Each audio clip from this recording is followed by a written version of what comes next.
We've heard a lot about blessings and how one can receive a blessing and proclaim and claim it for their lives and for their family and loved ones. But we hear very little about generational curses.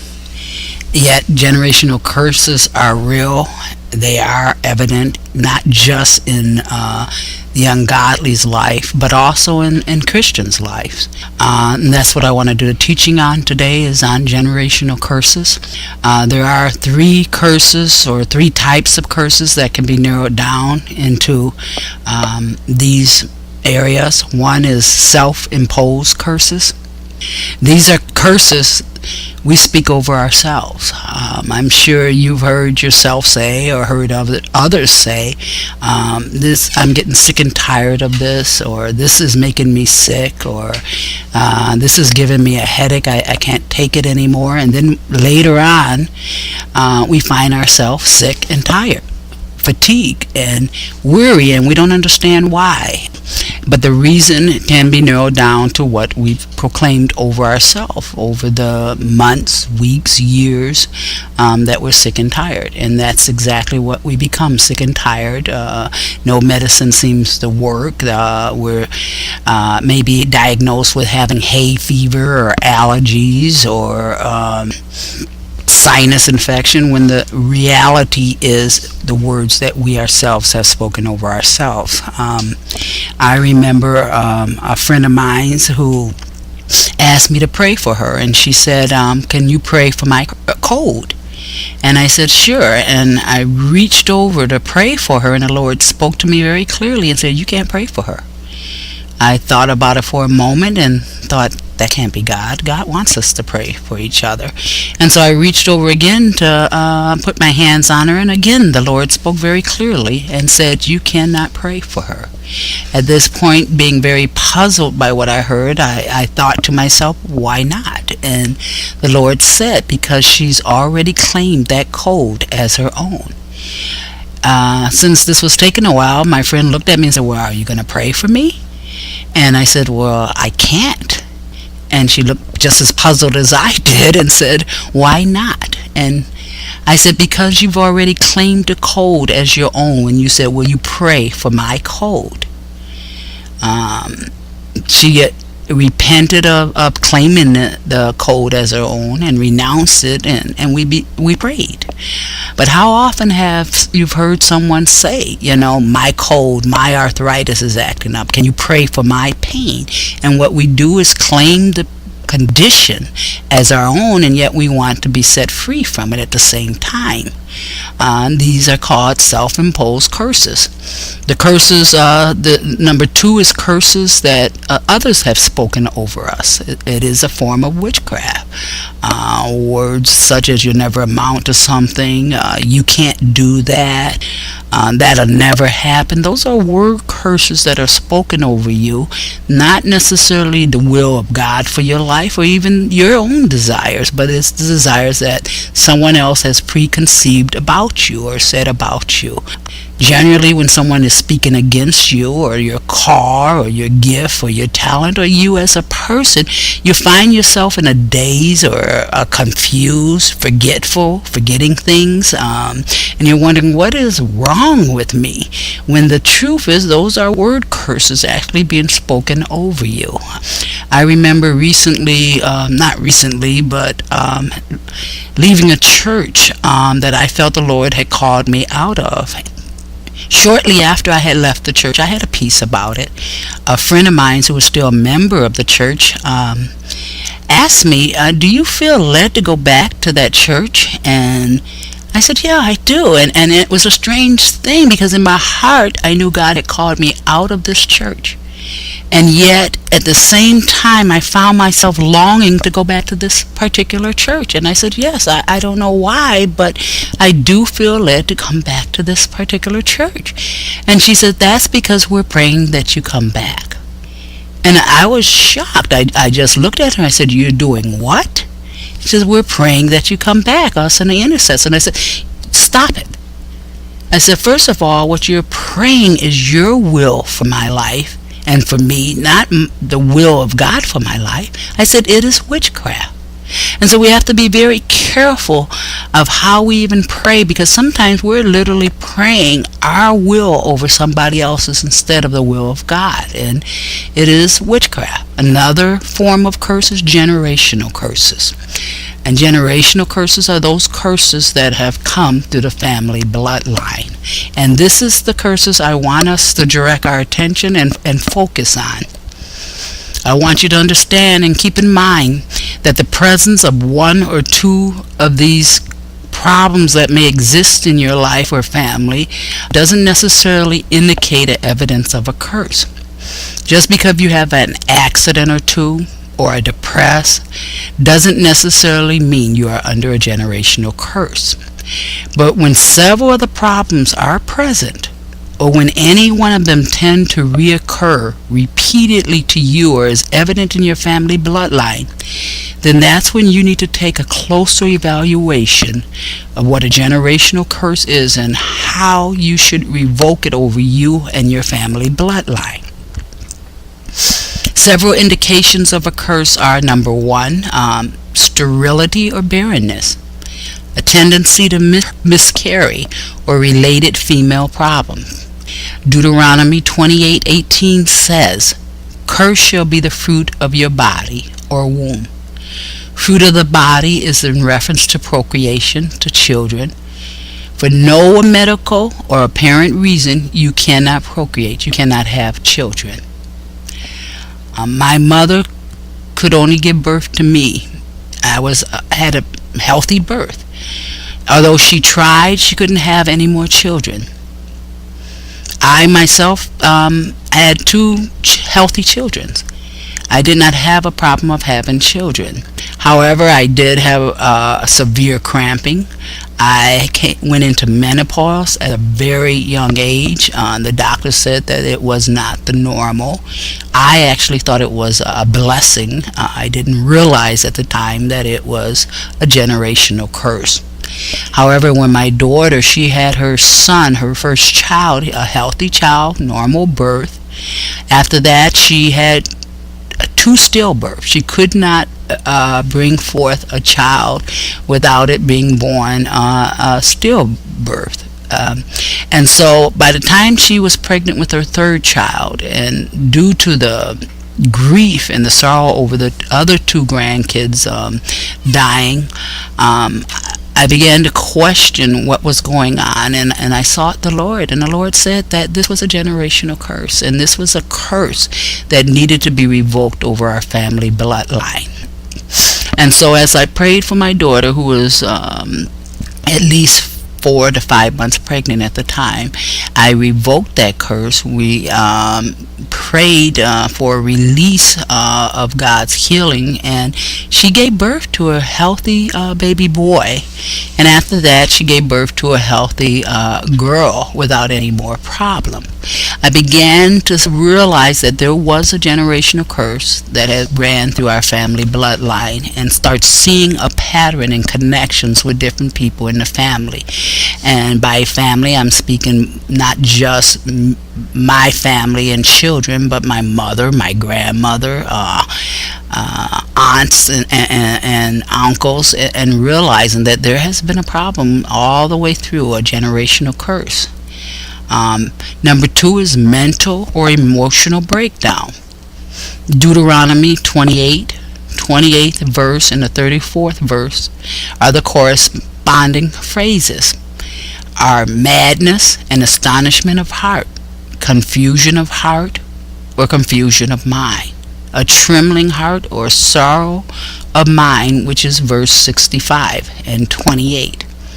The areas affected are the soul, the heart, and or the mind. Such people are tormented. They're tormented in their dreams, their thoughts, their minds. They're not at rest. They have racing thoughts. And I'm speaking about a Christian now. I'm not even dealing with someone that doesn't know Jesus Christ as their Savior. I'm talking about someone who knows Jesus Christ, who loves the Lord, who wants to serve the Lord, and yet they find themselves battling daily, sometimes more than just daily, but hourly, and of different thoughts racing through their minds, and they're in continual torment and fear. They don't understand why.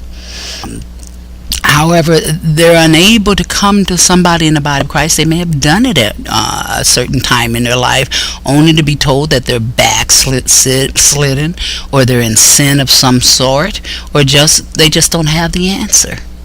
But what they haven't been told is that it's a generational curse that have come through the bloodline.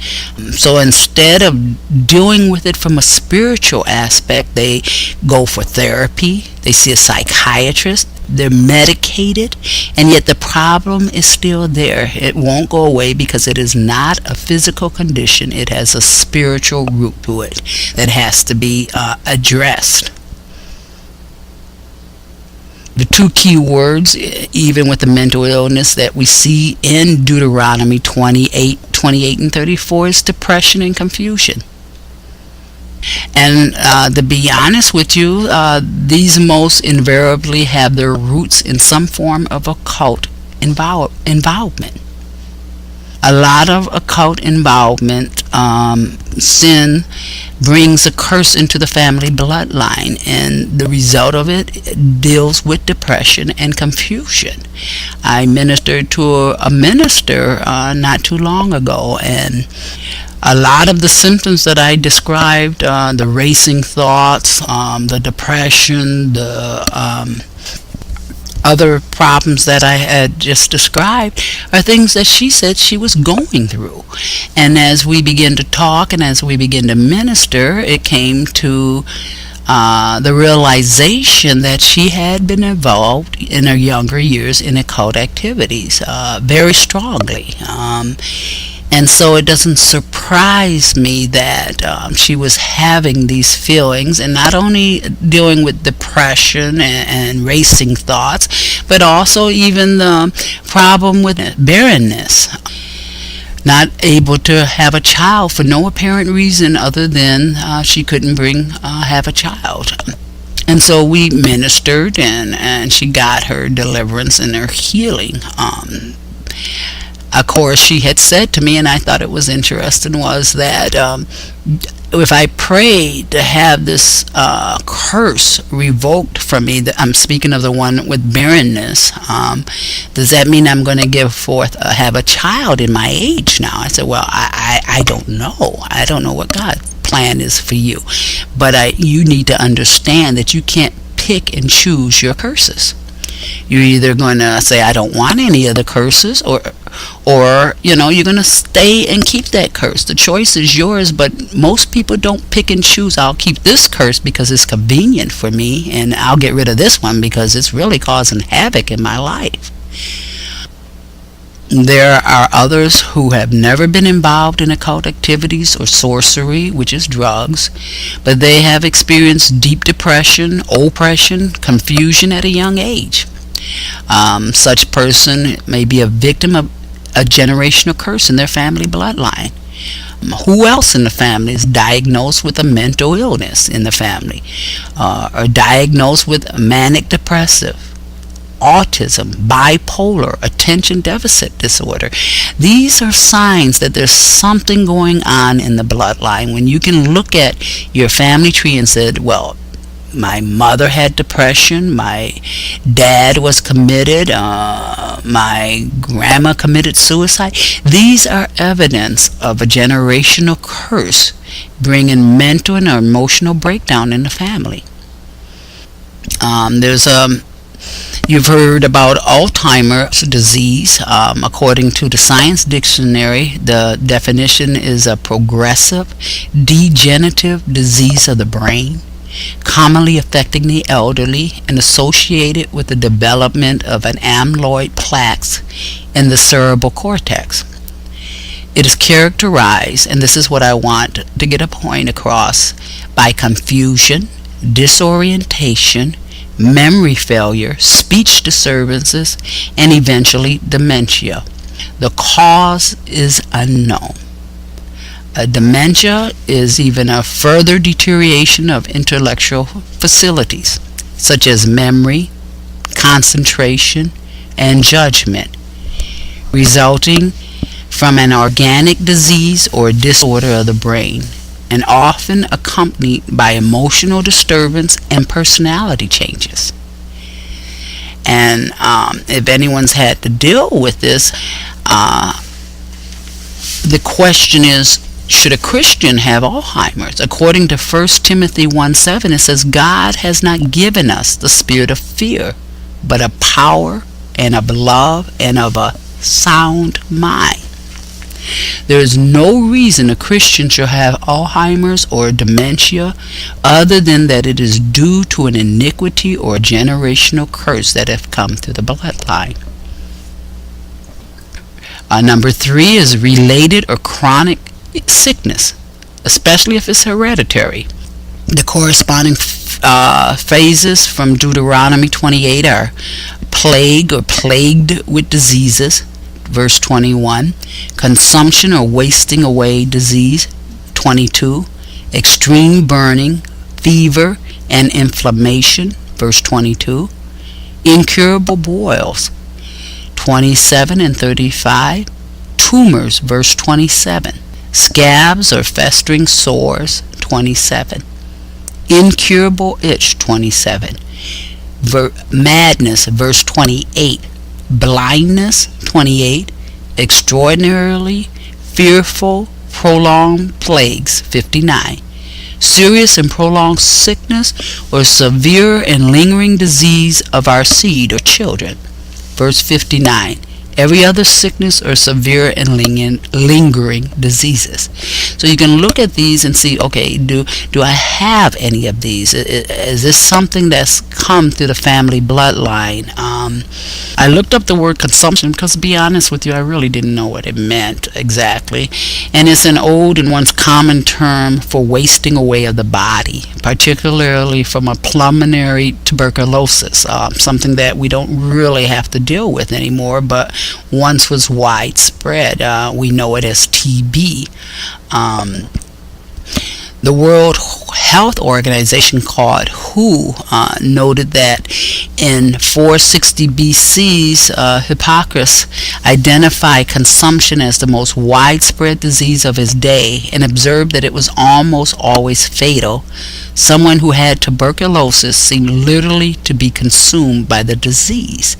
And although this is a disease that we have now have found medicine to control or take care of, and learned also about the reasons health-wise why we don't have to have that particular disease. What about the disease of cancer?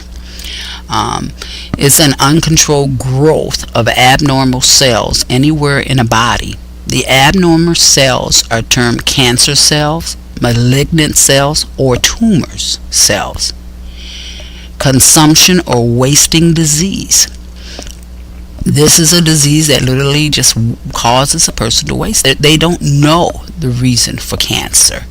I believe it's also a generational curse. I remember a particular co-worker of mine whose wife has written a book, an autobiography, and I was excited to get the book because I had not heard a lot about his family or his wife, but I was very much interested in anyone that I knew that had written a book. So I purchased the book, but I was shocked by what I had read, and I'll change the person's name to protect them, but I'll call him Frank. And Frank's wife apparently had been sexually abused since she was a child by her own father. It occurred on a regular basis.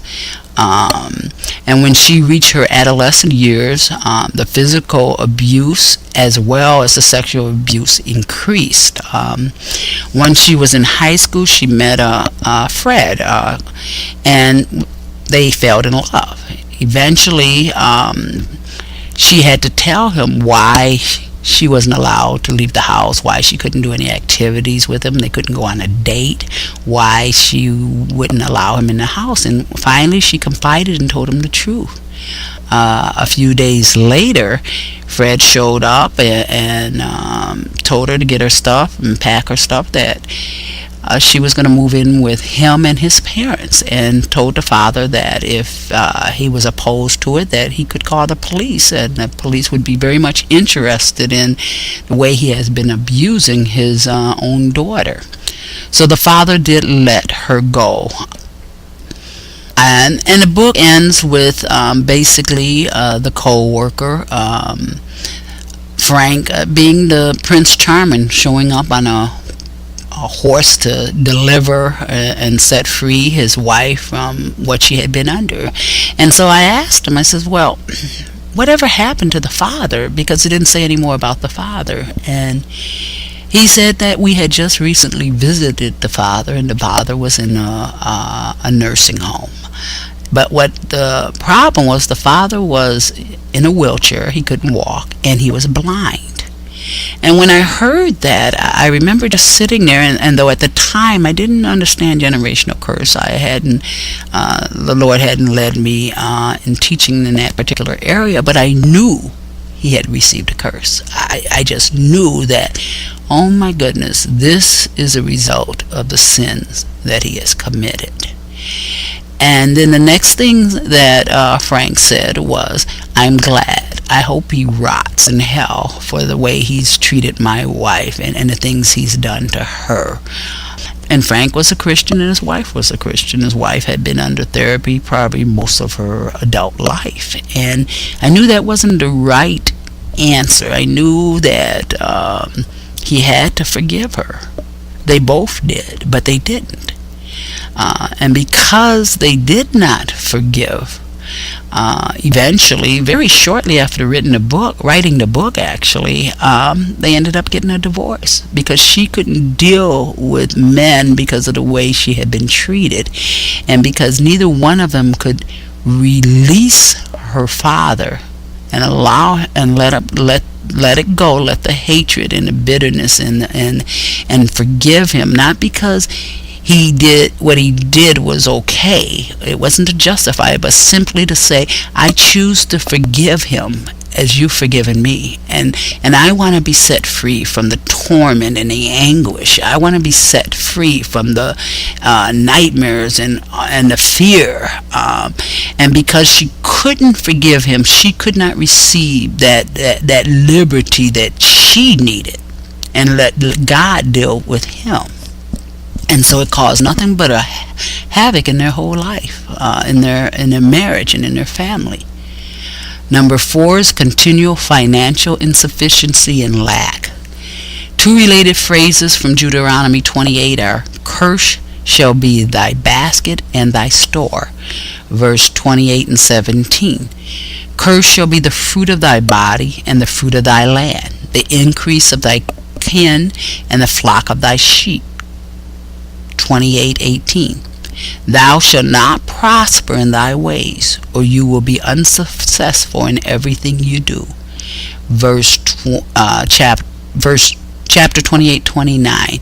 And that's continual financial insufficiency. This is not just dealing with financial insufficiency, but it's a lack in every area of our lives.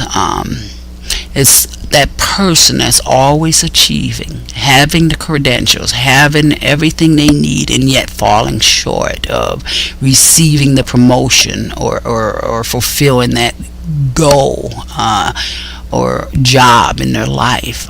They always just fall short. The doors of opportunity seem open, and as soon as they get ready to walk in, it slams shut. Whether it's a door opportunity, a divine connection, a job, or a promotion, it seems like it's within reach, but it's never attainable. No matter how hard you try, no matter how much credentials you have or education you have, it just falls short. It's also a lack or insufficiency in a sense of your spirit or soul as well. You may have achieved a lot of things in your life. You may have accomplished a lot of things, and yet inside you feel empty, like you've never accomplished anything. You haven't arrived yet, that you haven't achieved anything of worth or purpose, and you have this feeling no matter what anyone says to you. And it also can be direct with a generational curse, that continual financial insufficiency or lack. At this time, we're going to end.